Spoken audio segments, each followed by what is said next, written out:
I went to Vegas for the first time. I know. I was there. Took me 35 years, but I went. Yeah. It was quite the experience.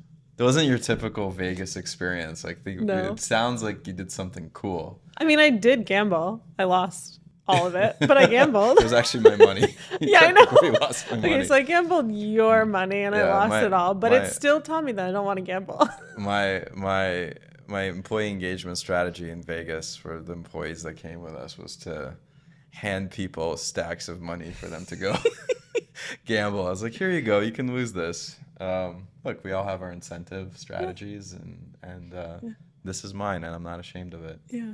I mean, 2-1. 2-1. 2 lost, yeah. and it was us. Well, no. Whoa, wait. I won. I was up 180. I thought you went back down. Yeah. I guess the first night airport roulette. The first night we did great. The airport. First night we did great. Airport roulette was not good. Yeah. Vegas got me on the way out. Yeah. As it often does. Yeah. You almost made it. So close. It's what keeps people going back. I learned. Head of product, John. My biggest money winner. Right there. Right there. He's dancing behind us. I see you, man. You're a great money maker for me. Yeah, Vegas was interesting. To build on this concept of gambling. So this is a great self-growth story for me. Our head of marketing, Evelyn Cools, who you might have heard on Spotify. Check her out if you haven't already. Very worth it. Very worth it. Big fans. Got us a session towards the end of HR Tech. It's a really good price. Not complaining about it. Second to last session on the last day.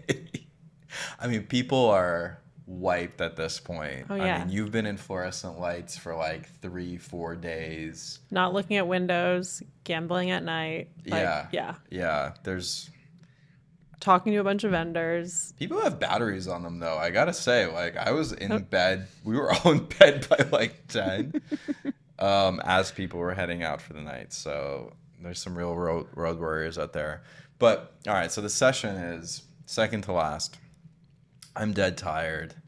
I'm being grumpy. We haven't even looked at these slides. Kate and I are literally editing the slides in our booth. Like 45 minutes before. 45 minutes before. Not normal for us. We're like actually pretty big preparers. Yeah. But I think we thought we would have more time though, but we actually had like a lot of people that we were talking with throughout. So I think like we had anticipated having more time to edit them and review because them before. Our booth was at the very back of the conference because we did it last minute. So actually a double stack story, because like I see the booth, it's in the back of the conference, and I'm like, well, no one's really gonna come here, so like why do I need to be here? And I started, every time I left and came back, like my team would be like, so and so stopped by. I can't say the names because they're not like actual legitimate leads. But I was like, shh. It was actually like really traffic. People actually found us, yeah. And that was a really cool feeling. So to build on this idea, idea of mental toughness, I turned 40 this summer, and something I'm just honestly noticing about myself is like I've just seen a lot of stuff fail at this point. I just have like a lot of the last 20 years for me has been working really hard, taking big chances, seeing things not work, seeing things work. And I gotta say, when I see a session that is the second to last session on the last day of a conference, you know what I think to myself? It's gonna fail. It's gonna fail. Crickets and empty room. Mm-hmm. So we're sitting there editing these slides. I'm begrudgingly doing it. Kate and I are just like, Kate's sort of like leading a very stubborn donkey to water.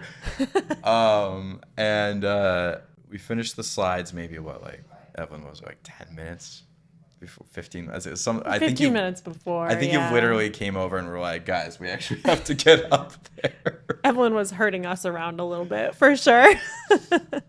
And it's like 15 minutes before the session's starting, and there's got to be like 50 seats or something like that, right? Yeah. And it happens to be right in view of our booth, so like we could see the space we were gonna go talk in. And we'd seen previous sessions. Yeah. Some had been pretty full, some had not.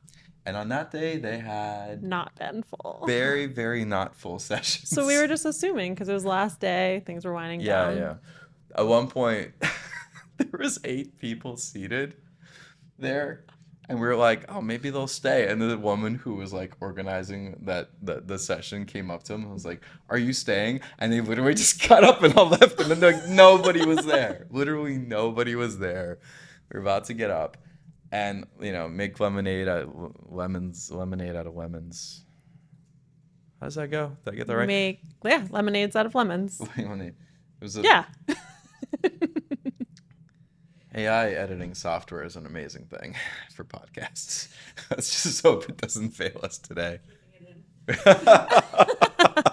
Everyone's threatening to keep it in. All right, so much like a Russian toast, this has been a very long and winding story so far. Few ups and downs. Yeah. And so we're getting to the session. It's an empty room, lemonade out of lemons. Evelyn is setting up a camera with John, and we're like, okay, we're gonna be up there. It's gonna be an empty room, but we're gonna give this session our best try. I'm like, I'm gonna be a good leader, and the very empty room starts suddenly filling in, quite full, pretty quickly. It was 10 people, and then suddenly I was like, oh my god, we were taking bets, and it was gonna be 6 people. Right? We were. Really, that was the high bet. Out of the 4 of us, it was 0, 2 people, 4, and 6. That's the range. Suddenly, full of people. Mm-hmm. Suddenly, standing room only. And people seemed excited. They were all smiling at us and just genuinely seemed excited. I was like, okay, this is gonna be tired, glazed, Vegas look. Vegas day 4. That's like 3 more days than you want to spend in Vegas as a rule. There's a rule about that. I swear there's a bylaw in Vegas that says do not spend more than 24 hours here. I think I learned that my first time. But it was anyways, we gave the speech. It went amazing. We had questions. Then I was like, oh, it's probably mostly vendors that were having a happy hour. And it turned out to be 60 out of the 70 people there were actually from HR teams at really interesting companies that have, a bunch of which have reached out to us since. And here's my lesson, which is you might as well live in the world where you wildly succeed until proven otherwise, because then you just won't put yourself in a position to wildly succeed. If you don't show up to do the speech, there's not going to be a full room, and if you don't apply and ask for the session at a discounted rate, like somebody here did, you're not going to have a session at all. Yeah. Okay, it's second to last session of the day, but there wouldn't have even been a session. And I think personally, my lesson is I think I've let my mind get a little too pessimistic about how these things stack together, because I have seen them go wrong a few too many times. And I'm just excited about spending more time assuming that people will show up and it will be standing room only and there'll be applause. Yeah, you just got to do the thing. You got to do the stuff. Also, I think, yes, I agree with all of that. And also, I think the topic that we got to talk about was, really enticing to people, and it was also, we were very authentic about our experience. It was something that people were really interested in. Oh my god, that was the other thing. So they stayed for it, the title, which is cool to think about. I looked at the titles of all the sessions, and every title was AI this, AI that, AI that. I'm who's gonna show up to another session about AI? That's what our session was about, and our session was lessons learned from implementing AI. And yeah, it seemed to actually do something unique. Mm-hmm. People stayed to hear lessons learned, and that's really cool in itself too. Yeah. It was a topic worth the conversation. Yeah. Changing topics. I assume that everyone's pretty much in open enrollment hell right now. Oh, yes. Elon Musk has his production hell. We have our open enrollment hell. Q4. We call it the Q3 monster, but I think it's the Q3 and Q4 monster, actually. Yeah. Yeah. Or the Q4 beast. Could do a Q3/Q4 monster. Yeah. That's fine. No, it's a brutal time. And I think a lot of people in the industry right now feel a lot of pressure. Mm-hmm. I know our broker partners they're putting in the work right now, hardcore. It's a lot of hours. Obviously our benefits folks are running around trying to finalize everything alongside everybody. It's a hard time of year and a lot of pressure. Yeah. And some of it is just the industry. And I think some of it is just self-imposed. And I think that's sort of like what we wanted to talk about today is how to lessen some of that self-imposed pressure that we can feel during open enrollment to just like get absolutely everything right and knock every single thing out of the park because benefits will never have another day in the sun all year. Only during open enrollment. That's what everybody thinks. Yeah, and you and I had a whole pre-conversation to this conversation where we argued about this a little bit. I'm just curious, like, where did you land on it as of now? How do you feel about it? So I think it's very accurate to say that open enrollment is the time when most employees pay attention to benefits. They have to. They're trained from their first job that's the time that they have to pay attention to benefits. It's kind of how it's always been in our industry and within most companies is that OE is the time that people look at benefits content. Yeah. And so I think because of that, employers will use that to their advantage where they just like put everything in that they can. Right? Like, so we're going to launch a wellness program at the same time that we're going to have an active enrollment that we need employees to take action on. And, there's a premium increase. We have to talk about that too. And we're also going to throw a few new voluntary benefits in there. And so it's so much content that you throw at employees during this 2-week period. And I mean, I get the reason why. It's because it's when you get the most eyes on stuff. And so it's like a natural thing that people are like, I got to put everything in there because that's when people are looking. Yeah. And this was sort of the essence of our discussion. Yeah. I came in at it and I was like, we really got to give people a bit of a pass here because it is not realistic to actually get people to understand all this stuff during these 2 weeks. It's not even biologically possible. Mm-hmm. Like literally as you're learning things, as you're doing an activity that like is mentally taxing, you're using up sugar. There's only so much sugar that your brain can access to do stuff. Pretty sure that's why my team is constantly sneaking in Starbursts behind my back and chomping on them, even though I yell at everyone for well-being stuff. But like at conferences and stuff, people are like doing that's what gets them through those 3 days. Conferences. We're all doing the most like unhealthy stuff, chomping on like Starbursts and God knows what else. I'm definitely chugging diet sodas left and right. Can't stop, won't stop. Yesterday was a big Diet Dr. Pepper day for Vlad on site, Arizona. Here we go. What you can do to get by sometimes. Hey, I've got no shame. Yeah. Yeah. But it's I think that's the elemental like tension. Yeah. Like you're saying, here's what the reality is. I'm saying certain things are just biologically impossible. On top of that, I'll just add that if you look at the data on how people are spending their time consuming media, it's like increasingly short bursts of video. Mm-hmm. Maybe posts on Instagram, maybe posts on X and Threads. Very short content. Like they don't actually have the training oftentimes to sit down and go in depth on stuff under time pressure when it's like really, really complicated. So I don't know. I worry about that. And I think like, I don't think it's good for the benefit teams or the broker teams to feel like they have to get absolutely everything right. I think it's reasonable to expect employees to understand everything during this 2-week period. I don't think it's reasonable to think that your new voluntary benefit is going to suddenly take off. I don't think it's reasonable to be disappointed when it doesn't. I don't think it's reasonable to be disappointed when your employees have a million questions after they enroll because they didn't realize what they did. I could go on. I just think it like creates this sort of environment where people are set up to feel really, really crappy after, like they failed, almost like no matter what happened. And it's just like kind of unwinnable if those are the expectations. And I think I just want to like promote the idea that those don't have to be the expectations necessarily. Yeah. And it's probably a large part in why people don't understand their benefits throughout the year because just so much is thrown at them during this one time period that they just can't even process it. And so it's easier for them to just do their enrollment and then just kind of like walk away and set it aside because there's just so much stuff there. It's just hard. It's tough for an employee.